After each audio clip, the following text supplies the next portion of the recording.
any reason to be suspicious. I think this is a keep, but it's a little bit awkward.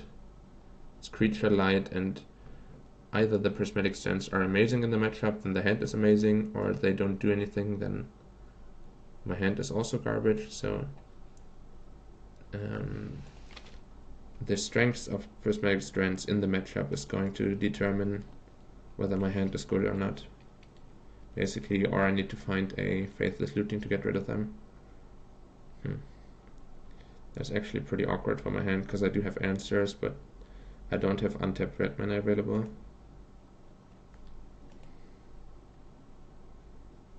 And then, if I let my opponent untap with the Delver now, they can start protecting it with the Spellstutter. I'm happy to be facing this matchup again, in general, because I feel like it is a good matchup. But they have a pretty threatening draw here. If I find an untapped red source, I think I am pretty much stabilized here. But this is definitely also a matchup where prismatic strands are not that great. So Faithless Looting has to fix this, otherwise I might be stuck with some dead cards in my hand for quite a while. Because their creatures don't really get involved in combat all that often with ours. Either they fly over or they try to bounce my flying blockers before I get to block. Yeah, I think I want to resolve this around Daze and then follow up with Alchemist Vial. So I guess I can play around double Daze, not that it's really too big of a concern.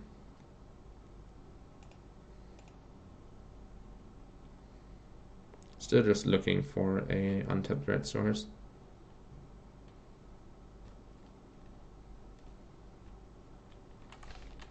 Well, that is a tapped red source. Also not too bad.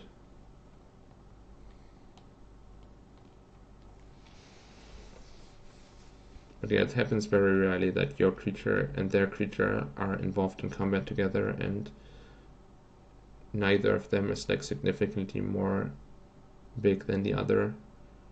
Like Core Skyfisher against Delver of Secrets is just a combat situation that very rarely happens. I guess the Prismatic Strands has a tiny bit of upside when you can use it to negate your opponent's mutagenic growth. If they make an attack into your creature and use mutagenic growth to make that attack profitable, then you can use it. Also, you can, once it's in the graveyard, it's pretty easy for you to stop the first ninja hit with that. What did they reveal?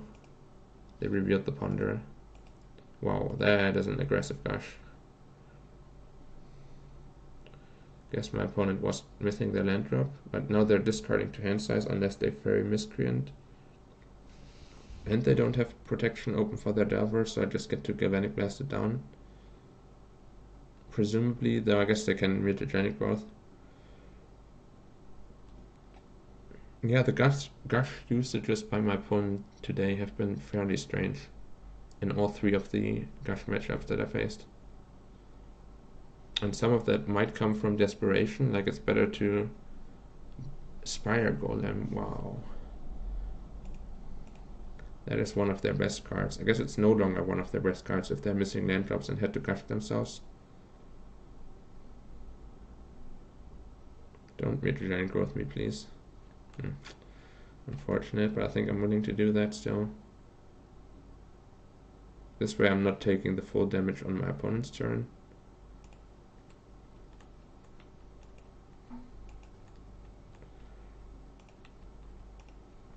But yeah, super happy about the way that gush played out. Slightly unhappy about the way that the rest of the game is going though, because I failed to deal with the Delver. Now my opponent has 2 mana available.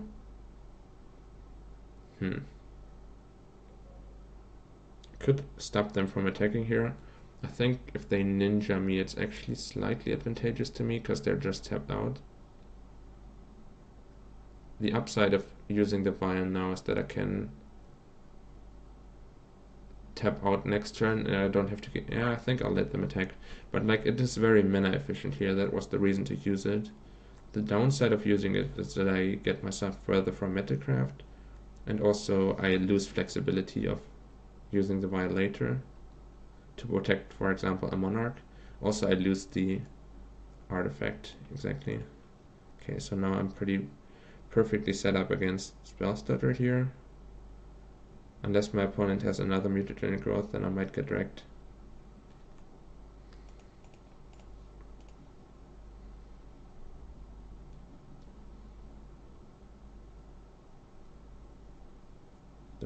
Don't do it. Okay, nice. Okay, things are looking up. Yeah, that was the main reason to hold on to it and why I decided to hold on to it.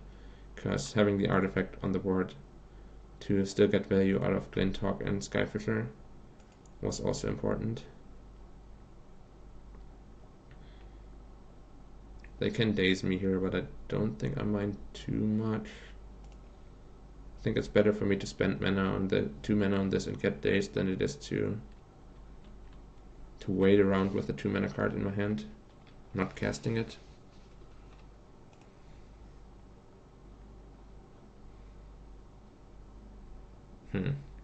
With Prismatic Strands in my hand, I might be interested in waiting a turn on the block though. Yeah, I think I'm taking it.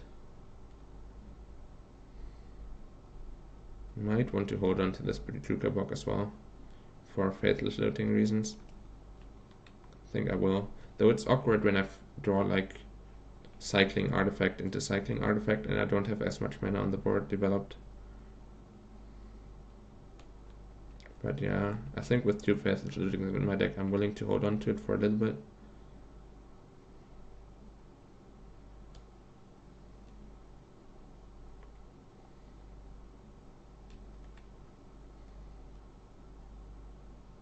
It's pretty apparent to my opponent that I have Prismatic Strands when I went for the no block, no attack. But they can't really do much about it. They would have to bounce my Glinthawk before I make a block.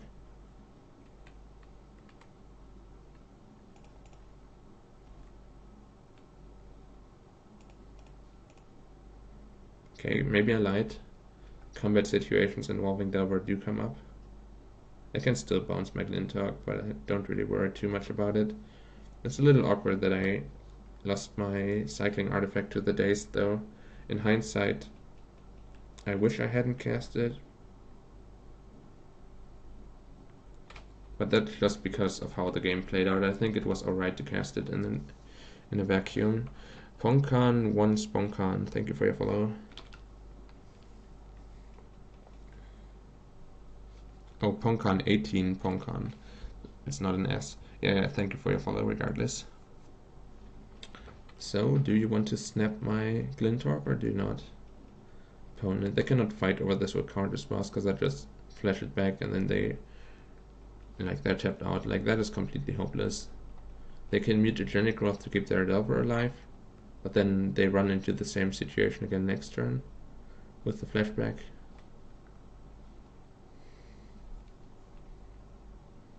Or they bounce my Glinthawk.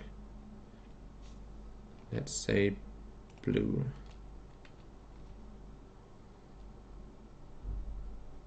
So yeah, Prismatic Strands ended up being a lot better here than I expected. Just because my opponent had no bounce spell or no willingness to cast their bounce spell, no mutagenic growth, and they still made that attack. And yeah, Daze ended up also being a lot more backbreaking here than I would have expected it to. So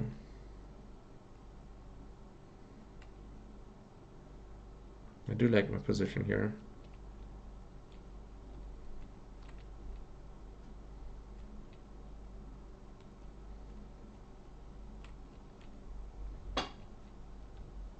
I guess I can run this out. I already have 2 things that I'm very willing to discard to Faithless Looting. Though I guess as soon as I draw Faithless Looting, I can make usage of both the front side and the flashback. It's a little awkward. I allowed my opponent to ninja me. Yo, super duper fresh. And if I try to fight over the ninja with Galvanic Blast, I'm very clearly running into the spell stutter, so I guess it's time to trade Prismatic Strands for my opponent's ability to draw an extra card.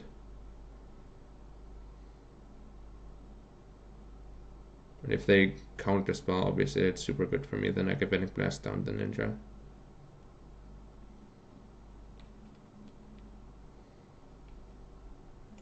Blue. This is not a great usage of the card, but it's better than letting them draw a card. I turn my worst card into my opponent's random card out of hand, basically. No. I guess it's time for the Glinthawk to try and contest this ninja with Prismatic Strands, but my opponent can just snap or something at end of turn. I guess as soon as they snap, I get to Galvanic Blast the ninja. Probably it's better for them to just snap on their turn because it gets the untap anyways. Or Vapor Snake here. No attacks. Okay, so they still don't have a bounce spell. I think the new mono blue versions actually have fewer bounce spells in them than they used to. Which makes a lot of sense. Okay. I think the board is stable enough for this. My opponent likely has to counter spell it. Yeah. Not perfect for me, but once again I am drawing towards like Prismatic Strands winning the game not Prismatic Strands, Reaping the Graves winning the game eventually. Faithless Looting can win the game eventually. Zen's Enlistment would be great here, which is pretty uncharacteristic. Course Skyfisher is pretty decent, so I think sitting around and waiting is still pretty favorable for me when my opponent is pretty much only drawing to gush to improve their situation, and I have a ton of cards that improve my situation.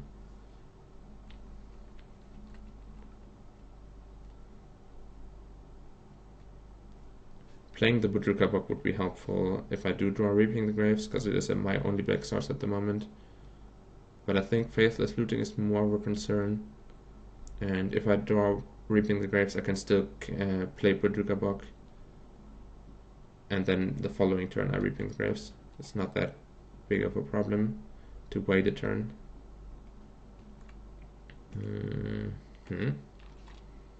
Interesting. Guess I'll attempt for the obvious.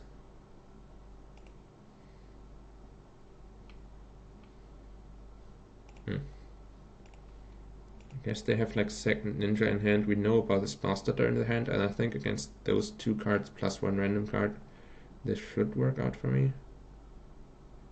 With two burn spells and the Prismatic Strands. Or maybe counter spell, but that's also alright with me. Sure, this doesn't actually do anything, opponent, because the Prismatic Strand stops both ninjas from hitting me. Yeah. I mean, I can bolt it down, but I don't have to. I'll probably do as soon as my opponent puts Fairy Miscreant on the stack, because then I get my opponent's spells that are out of their hand.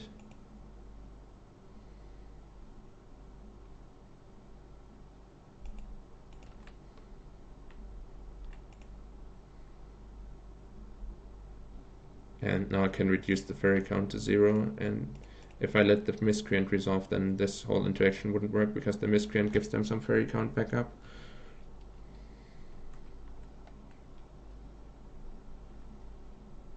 That's awkward.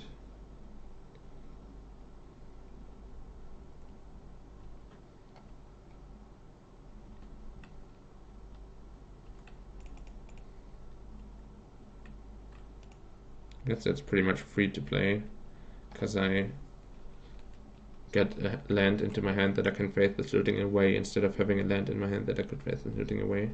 Not much of a loss there regardless. Sure. But yeah, if I draw Looting, Zen's Enlistment, Prophetic Prism into Core Skyfisher, no. Or Reaping the Graves, I think I just win. But my opponent, oh god damn it, my opponent managed to find the only card in their deck that generates card advantage, and one of the only threats in their deck that is better than my Glinthawk. So things went downhill there pretty significantly in the last turn. And the Skyfisher here does keep the Spire Golem under control, but it doesn't actually generate any value right now. That's very bad. Also, my opponent can spell stutter my Skyfisher now, which is even worse. And even a top deck like Lightning Bolt or Galvanic Blast doesn't change the fact that they can spell stutter my Skyfisher.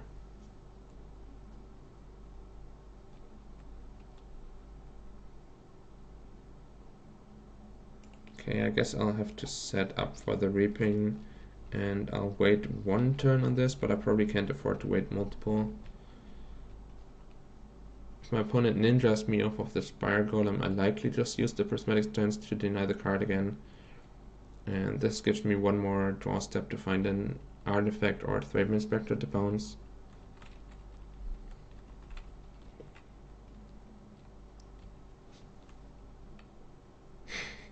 That is exactly the opposite. Well, I guess it does make it so that I can run this out without having to worry about losing value on the bounce artifact as much. Oh my god. It's disgusting.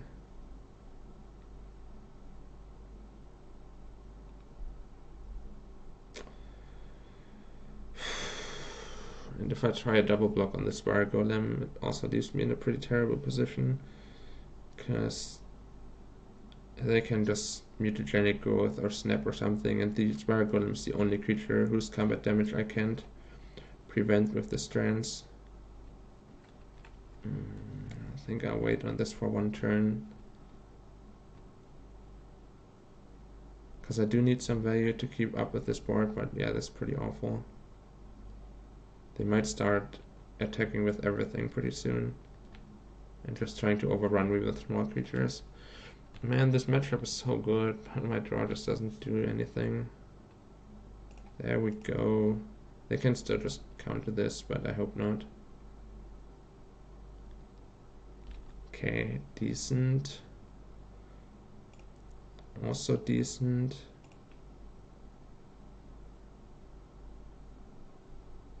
Oh my god.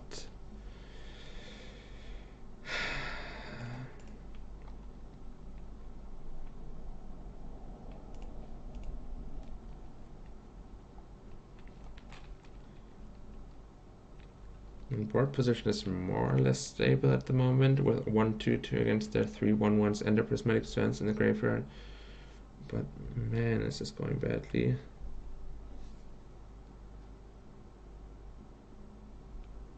They even get to ninja Spellstutter if they find a ninja, because they have 2 Spellstutters. Even if I block one, the other one stays unblocked. Oh my god. The ninja Spellstutter interaction even stops Prismatic Strands, so they would get a full ninja hit in those cases. Because I have Prismatic Strands and they have enough fairies to be able to Spellstutter my Prismatic Strands.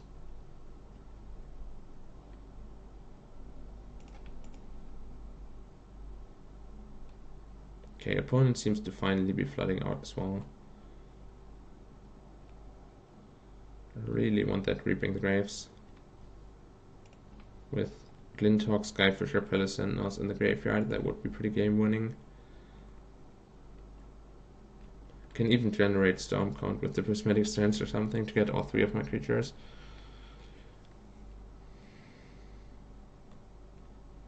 Somehow ahead on time, though I once again forgot about always yielding to Prophetic Prism triggers. Not that I had particularly many of those this game, but like Glinthawk, Core Skyfisher, Alchemist Vial, and Prophetic Prism, you should yield to all of those triggers for the entire game, because you're pretty much never responding to them anyways.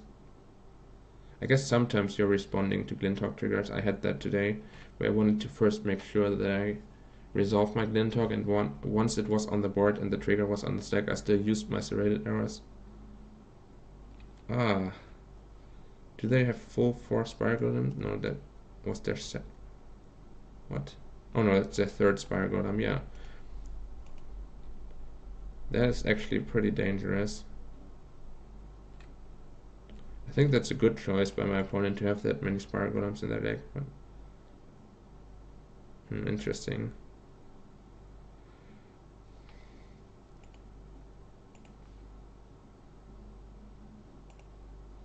I guess I'll Prismatic Strands to keep my life total a little healthier.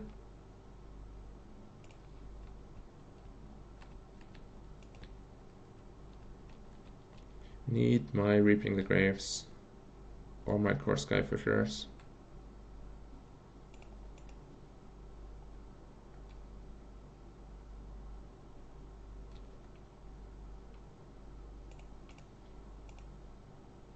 Would kind of be justice if I draw. Oh my god. Where's my Faithless Lootings? I was gonna say it would kind of be justice if I draw Zen's Enlistment now when it was otherwise be a Better Screech in the previous versions of this deck, because Better Screech would be completely game winning and Zen's Enlistment here would be embarrassingly bad.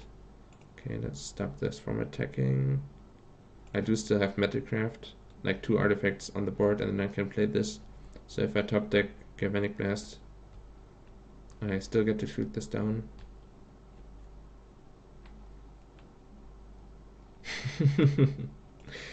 There we go. I mean, it isn't completely awful. I get to make 4 tokens and then maybe get some counterplay going.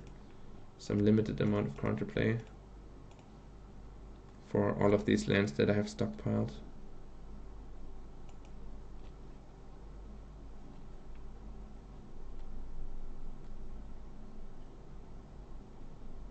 I guess I could have attacked with this and tried to bolt this earlier.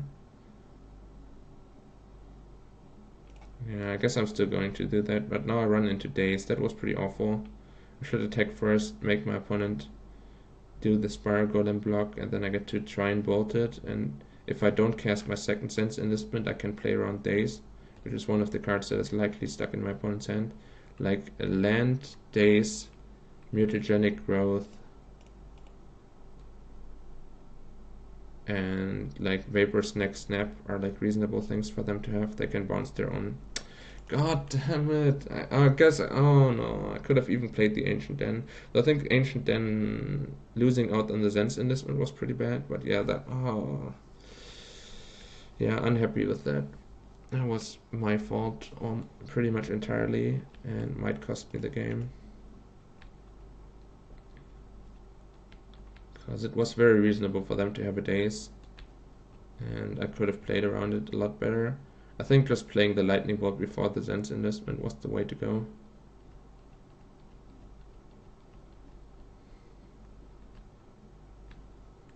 Come on.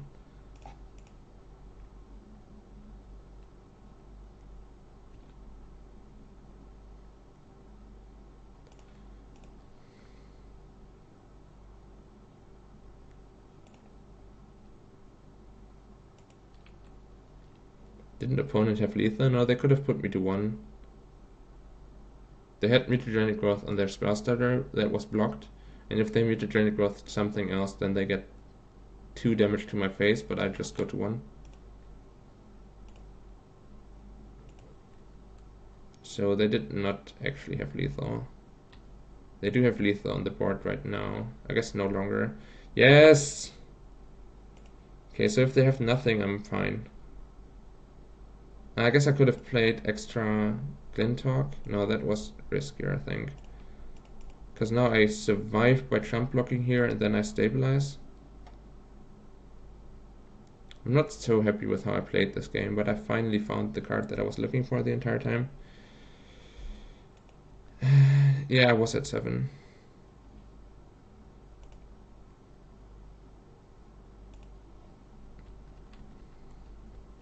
So I need my opponent to not have another bounce spell, Mutagenic Growth, Ninja, or spell stutter.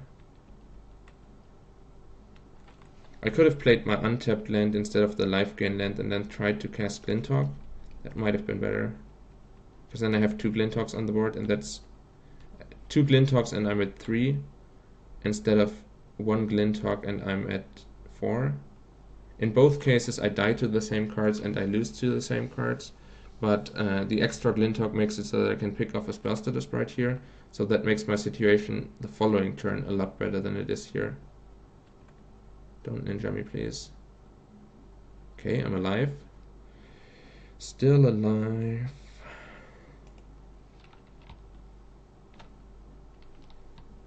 Still alive, still alive. And this is a tight game. Tight game. Have no more prismatic strands to work with. I just have to stabilize here with flyers and removal spells. Can use core Skyfisher to bounce Windscarred Crack. So I'm not dead here even if I draw nothing. Assuming my opponent still has nothing in hand, I can stabilize here with just Skyfisher.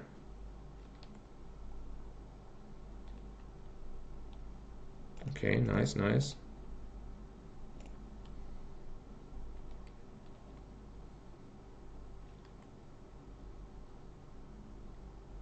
Guess I can't play around days if I replay this, but it's safer, I think. If I let them daze and then have the life gain land so I still stay alive. If I play around days, then I lose to other counter spells. Yeah, I think I'll play into days, this time on purpose. Even though that's their likely card. Okay, nice. I would have died there if I hadn't. If I played around days, I was dead to the counterspell, so...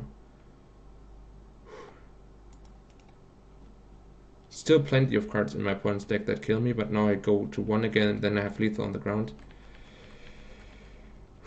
What a game. What a game. And they didn't have the kill last turn. No! No! Ah! God damn it. Yeah... I threw this game by playing into the days, and also threw this game by not playing the second Glinthawk last turn. Would that have helped? They would have one less fairy. I guess that would not have helped. Ah, man, that was a close game. I mean, my deck was not really cooperating. All my game-winning cards showed up too late, but I think I could have still managed to make it work. Well, I guess once again we get to enjoy our insane improvement of the matchup by sideboarding.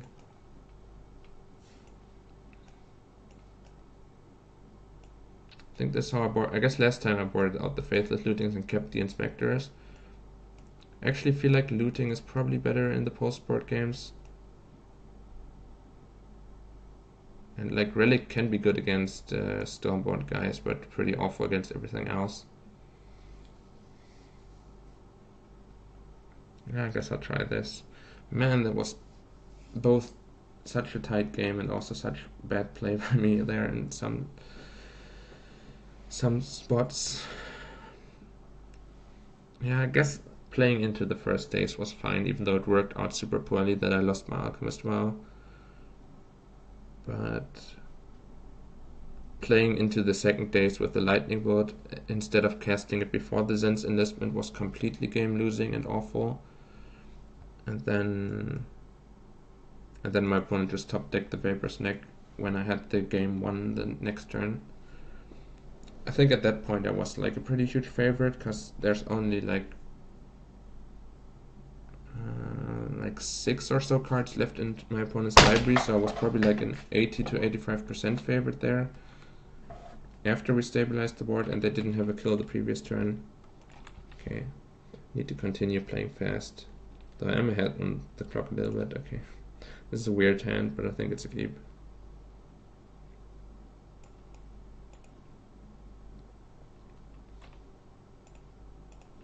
Yeah, tough loss.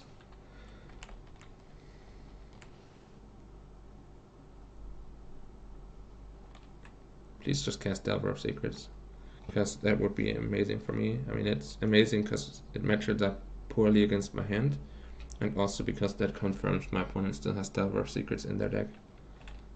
I guess playing the tap land is slightly better. I'm very willing to run any of these into my opponent's days and then untap and cast another one. not doing anything. Second red source would be amazing for obvious reasons. Also, anything proactive to do. Finding like a prophetic prism or an alchemist vial, and then a skyfisher to go with it.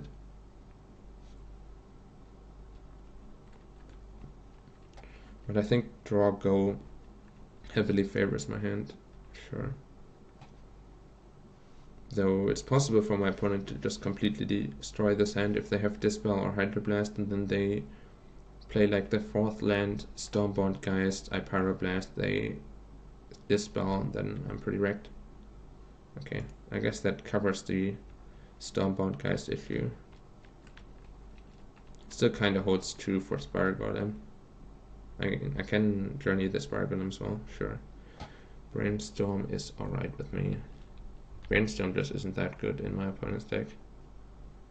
It's okay, but they don't really have ways of shuffling most of the time. So I don't get blown out nearly as hard by letting it resolve as I would in a tribe matchup or a blue-red Delver matchup. But yeah, somehow this matchup feels a lot harder than the blue-red matchup, and I could see why this deck rose in popularity with Boros becoming more popular as well. Blue-red is kind of just getting destroyed by Boros being the anti-blue-red deck. And this deck has some legitimate game.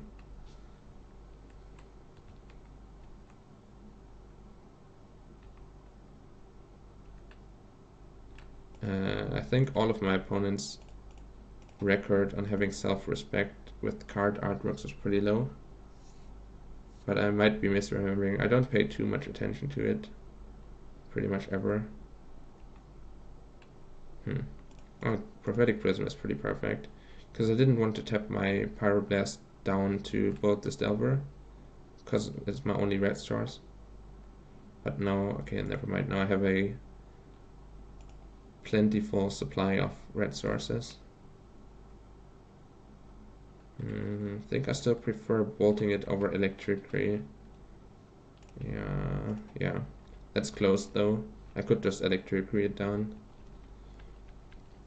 The bolt doesn't run into mutagenic growth, but I guess with my current hand, Electricry, my opponent responds with mutagenic growth and I respond with bolt would have also been something that I'm very much fine with.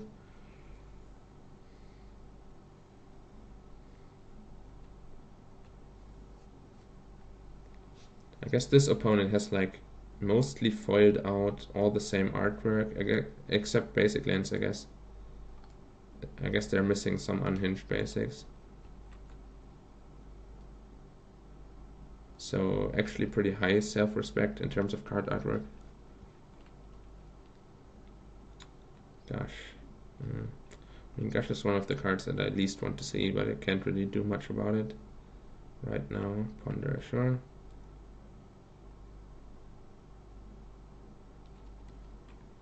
An F.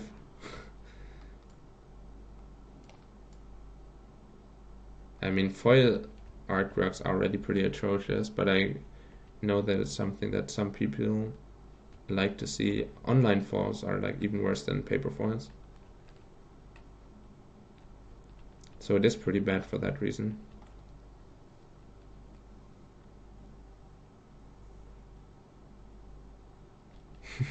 Okay, I see Tublave. That makes a lot of sense. Yeah, using foils is a negative. No ninja? Okay. Sure, fine with that.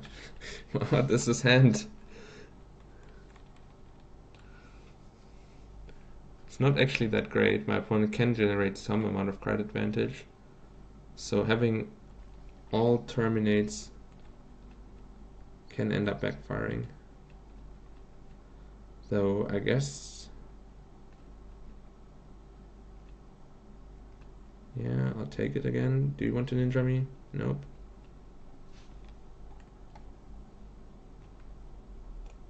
Thoughts on Galvanic Blast? The Electricity sets me up really well against Spellstutter, so I'm fine.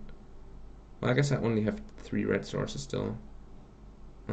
Yeah, the 3 red sources is a little bit awkward, but yeah, let's let this resolve. My opponent has 2 ways of interacting with my Electricity. that's bad for me. Like Dispel and Hydroblast or something. If it's just Counterspell, then I'm in a perfect position. That was what I was aiming for. Because now I get both of their fairies for my Electricity. I get their Spire Golem off of my Galvanic Blast. Traded 3 of my resources for 4 of theirs. Skyfisher just on time.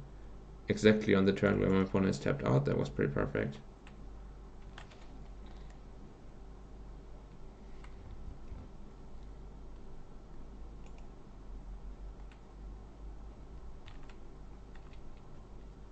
Yeah, but I won last round very easily. All Terminates is a pretty good strategy against this deck. Yeah, the perfect top deck for sure. Yes, Delver of Secrets. Thank you. Thank you, come again. Yeah, I'm not complaining about all Terminates.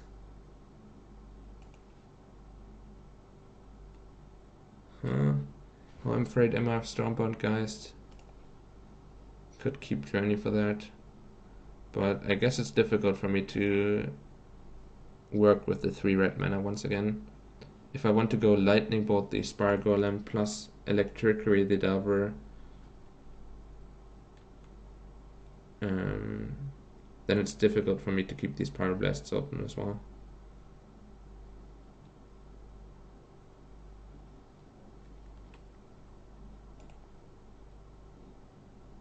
And once again, Lightning Bolt and Electricity are kind of close in terms of which I want to kill the Delver with.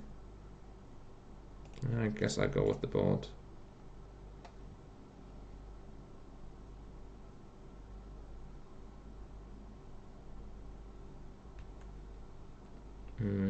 I cast Electricity without Overload this time, because it allows me to play around Daze. And I can still Pyroblast if my opponent has Mutagenic Growth. Nice. So now I have to destroy almost everything and counter everything cards against my opponent's 2 cards in hand. Stormbound Geist, Ninja.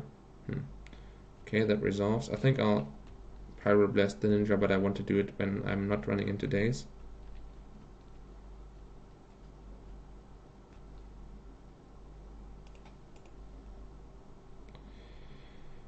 Thoughts on our Lord and Savior Glinthawk?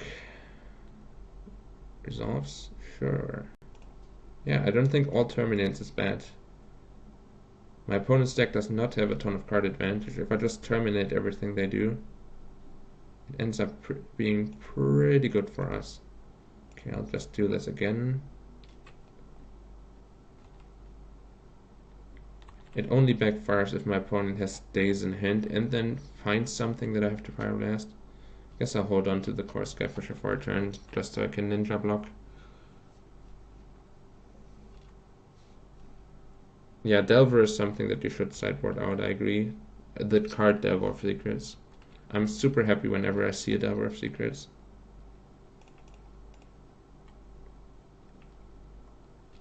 Yeah, this game's pretty over.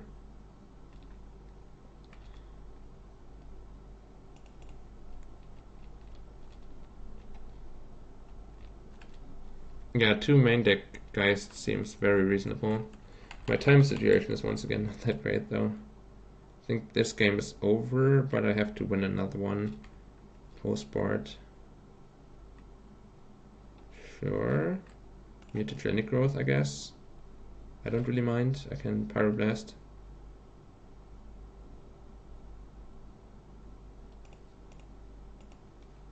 No, not counter target. Destroy target permanent.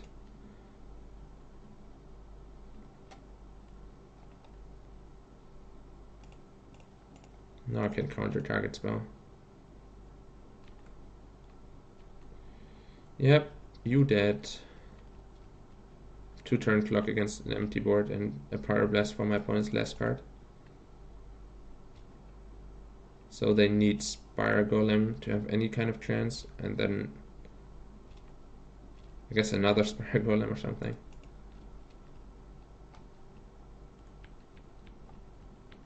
Yeah, Geist main sounds very reasonable. I mean, I could counter this, but I don't really mind if they jump block or can just Alchemist Violet. Sure. Yeah. Okay, thoughts on Alchemist Vial?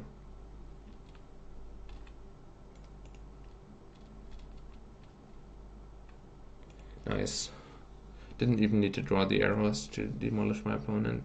That was pretty smooth. If they keep Delver in their deck, I'm very happy about that. Though I think I want these Sanctifiers again. No idea why I didn't bring in the Sanctifiers when I figured out last round that I want them. Probably time to take out all the Thraben Inspectors.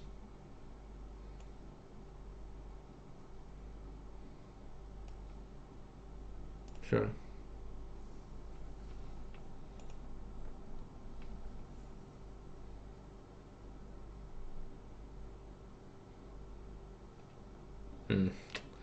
That's a mulligan. Sneep. Yeah, I think I'll top it, but I do need more lands, so it's kind of awkward. It is one of my best cards. I want to be casting it eventually. But if I miss land drops because I put it on top of my deck, it's awful. If I make my land drops and then have this in my hand, then I could be rewarded very handsomely for that. It's a close one.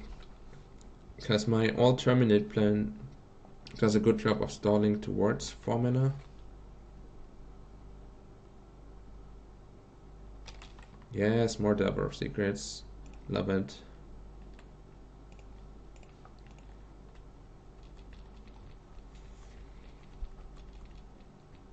I did not see the Drowsy Sky Spawner and Molder Flare deck yet, but that also sounds pretty good. Don't like to see that. I guess I can Core Sanctifiers it at some point, but for now it's pretty awkward. It's also a good Ninja Enabler, though my opponent seems to not have any Stormbound guys in their deck at all, from how the game's played out.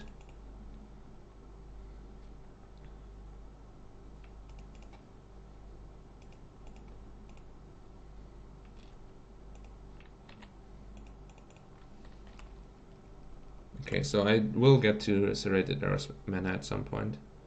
That's the good news. And I will... Actually getting to Serrated Arrows and Core Sanctifiers on 5 mana is actually a lot better than getting to it on 4. Because you want to have Pyroblast backup for it. So the bounce land into bounce one of these two, then on turn 5 I have 5 mana available to me, is actually pretty great.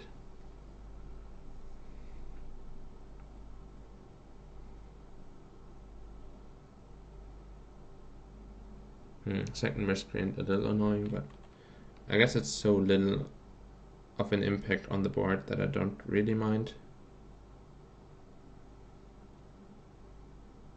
Gosh, once again, pretty aggressive Gush usage. Though it makes a little bit of sense if they want to find mutagenic growth so that their fairy miscreants can attack into my Glinthawk. Gushing aggressively makes sense.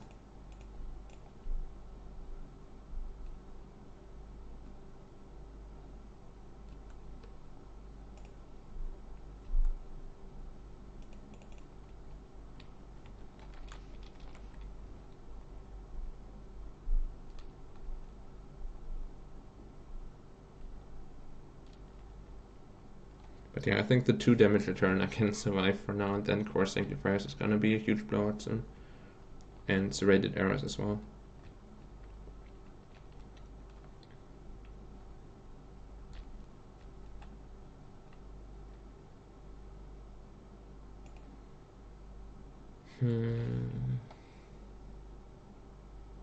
Yes, they can like Hydroblast me or something.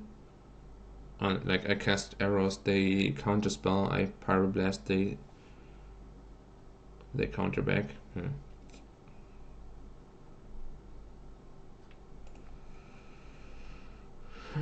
Yeah, alright. That is a lot of cards that they need. And then next turn I still get the Sanctifier. Also can't spend too much time considering all these plays. Don't Hydroblast, please. No. Yeah, that's awkward. So now I'm out of Hydroblasts. Still have more 4-mana Haymakers to work with, so it's difficult for my opponent to make... I guess no longer difficult for my opponent to make use of Spell Stutter. Because now they have 4 fairies. That's actually super annoying. Kinda need a Electricity here.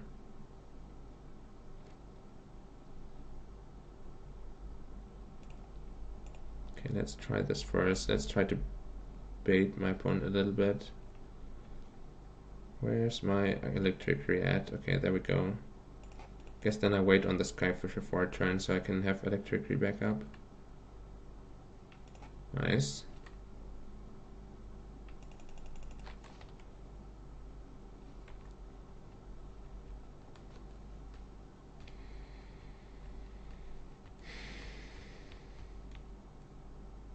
So I go like Sanctifiers. I guess they have so much mana available once again.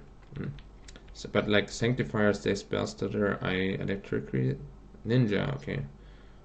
I think I'd like to see that, because it means my opponent has committed mana to the board on their turn, so they won't have as much interactive mana open on my turn. And then the Ninja will just trade for the Glintorp or something soon, or run into Core Sanctifiers. Yeah, sure. If my opponent has another counterspell, it's pretty awful for me though. If they just have Spell Stutter, it's amazing. That's going to be best turn ever if they try to Spell Stutter me. Try to Spell Stutter my Core Sanctifiers. I would be incredibly happy about that turn of events. Okay, that is also super good. It's like best thing that could happen to me as well. Please Spell Stutter. I mean, they know the Spell Stutter fails against every single burn spell, so... Oh no, I guess it's just 3. Even with Kicker, it's still 3 CMC, so it doesn't... Yeah, Spell Stutter would have actually been very reasonable there for my opponent. Okay, I'll do this now into days. No. Huh. No, I guess not.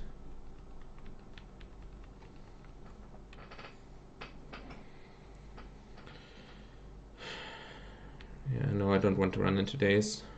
Next turn I can try to bait the Spell Stutter again. Okay, this looks like Ninja.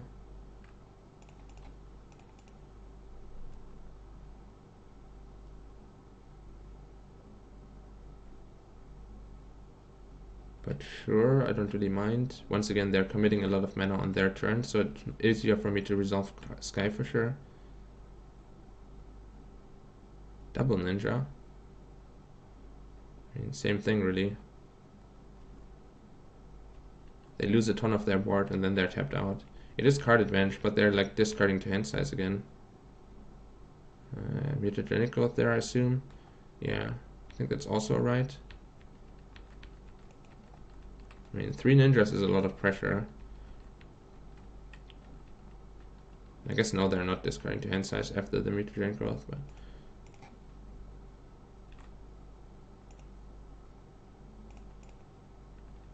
My time situation is not great. Okay, let's get one of these out of here.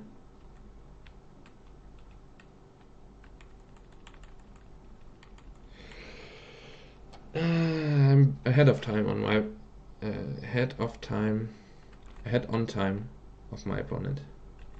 Words are difficult. And their hand is a bunch of fairy miscreants.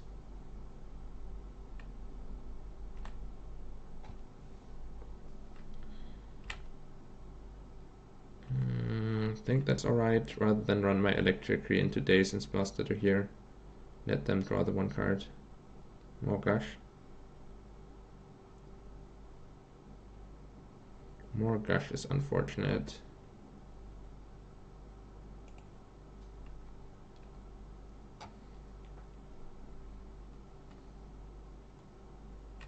More Spire Golem is also unfortunate. I guess that solves one Spire Golem problem.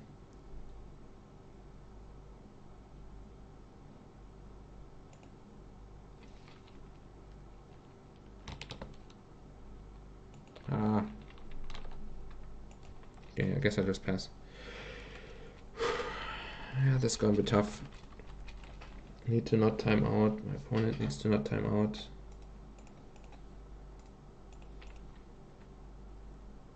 A lot of interactivity still going.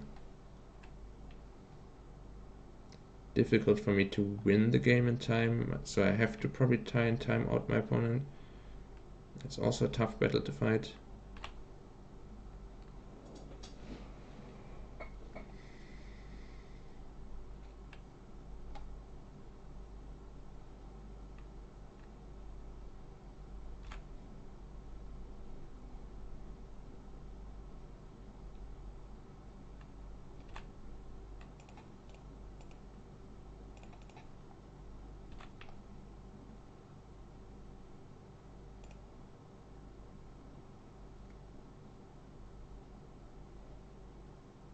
Also have to make sure I don't just lose before time. Try and bolt that.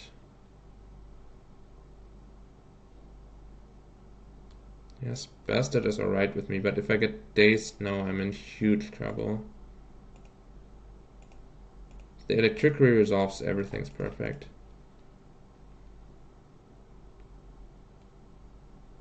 But daze could easily... more spell. Yeah, I might just lose. Can easily just lose. Double spell stutter. And such a huge fairy count. So they have 6, 7, 8 damage showing, so I have to kill one of these. And go to 1. Yeah, I'm super screwed. Need like another electric or something here. Skyfisher. Guess that's better than... So expensive though. Has to be better than... can shoot one down, bounce it, replay it, shoot one down, then I still die, so I can't do that. Have to bounce this Prophetic Prism and then use some of the Alchemist Vials.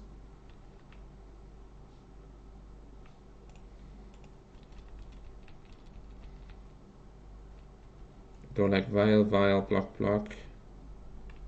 Stay alive.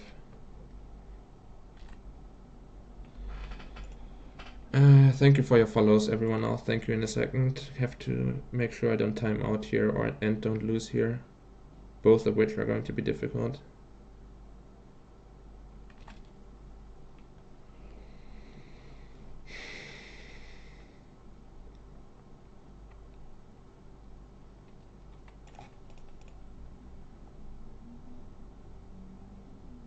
So my opponent has no profitable attacks, but I didn't make that much progress on the board. The only progress I'm making is that my arrows untap. And then I get to flashback looting, I guess. Try and find more answers. And I guess that as well. Though maybe this is too cost inefficient and I should just looting with it in my hand. Okay, decent.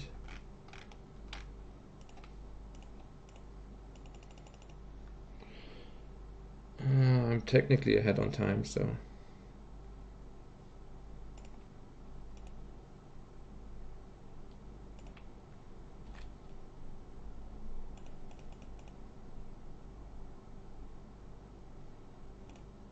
But I need this bolt to resolve, otherwise I'm just dead. Oh my fucking god. Yeah, I died. Unless my opponent manages to time out here or something.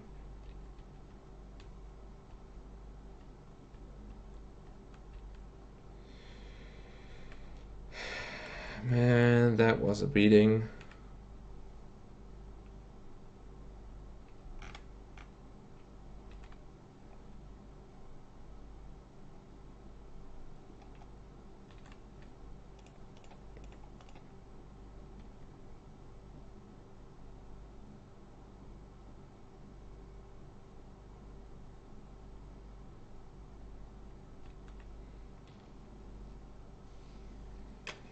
Man.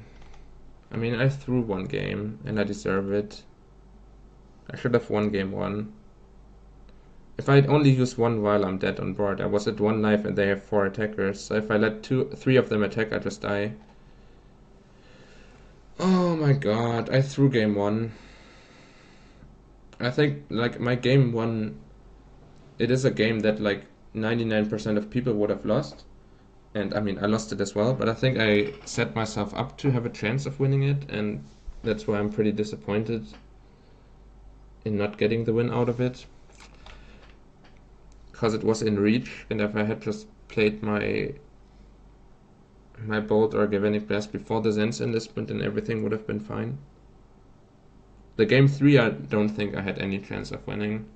My draw was pretty strong, and my opponent's draw was just much stronger. They drew all 4 Spellstutter sprites, and had enough Fairy Miscreants with it to build up the Fairy count so that even my more expensive cards could be Spellstuttered. And I just never managed to fight out of that. I could have gotten rid of the spells, the Miscreants while my opponent was tapped out one turn, but then I would have had to Electricity into Daze, and that also leaves me in a pretty bad spot. I think it was more likely that my opponent has like 1 Daze rather than having 2 Spellstutter sprites in 3 cards. And yeah, and even in that game 1, I was super favored without the Vapor Snake, as Chad is pointing out.